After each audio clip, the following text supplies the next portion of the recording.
Karibuni sana katika habari zetu. Hii hapa ni Konki TV, sehemu pekee ambayo unapata zote habari kwa ajili ya kuweza pia kujifunza mengi. Lakini kwa siku leo mezani kwangu niko na habari ambayo imenifikia, taarifa mbaya, taarifa ya kifo kumhusu moja kati ya mfanyabiashara mkubwa kabisa Tanzania, Vunja Bei. Majonzi, huzuni, simanzi vimetanda kwa familia, ndugu, jamaa, wasanii, lakini pia marafiki. Mwenyezi Mungu ipumzishe roho ya marehemu peponi, amen. Mtazamaji wangu, hakikisha unabonyeza maneno mekundu yaliyoko chini ya video hii yaliyoandikwa subscribe, then alama ya kengele, utakuwa ni wa kwanza kuzipata zote habari.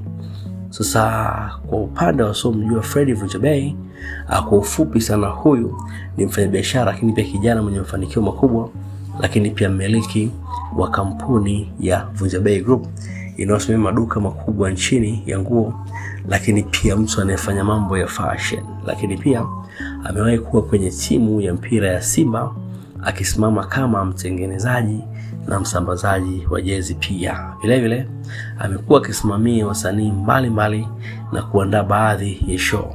Sasa taarifa ya kifo iliyotufikia kumhusu Freddy Vunja Bei ni kwamba mfanyabiashara Freddy Vunja Bei amefiwa na baba yake mzazi. Taarifa hizi zimethibitishwa na kampuni ya Freddy Vunja Bei inayosimamiwa na Vunja Bei. Zinasema kwamba kwa masikitiko makubwa tunapenda kutangaza kifo cha baba mzazi wa mkurugenzi mkuu wa Vunja Bei Group, Freddy Ngajilo, ambaye pia ni baba mzazi na mbunge wa Iringa mjini, Mheshimiwa Fadhil Fabian Ngajilo. Marehemu amefariki Januari 29 katika mkoa wa Njombe akiwa kwenye shughuli zake. Kifo chake kimeacha pengo kubwa katika familia, ndugu, jamaa, lakini pia familia kwa ujumla.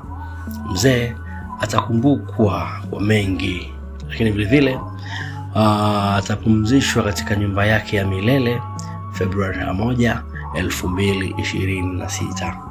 Msiba upo nyumbani kwake Iringa mjini, lakini shughuli za kumuaga zitafanyika Jumapili kuanzia saa 4 kamili asubuhi Iringa mjini katika uwanja wa Samora, na baadaye kwenda kupumzishwa kwenye nyumba yake ya milele kijiji cha Ugwanja, kata ya Maseke. Mtazamaji wangu, nikukumbushe pia kuwa mzee Fabian Ngajilo pia ni baba mzazi wa mbunge wa Iringa mjini, Mheshimiwa Fadhil Fabian Ngajilo. Tunaungana na familia katika kipindi hiki kigumu cha majonzi, tukiwaombea faraja na subira na nguvu. Mwenyezi Mungu ailaze roho ya marehemu peponi, amin.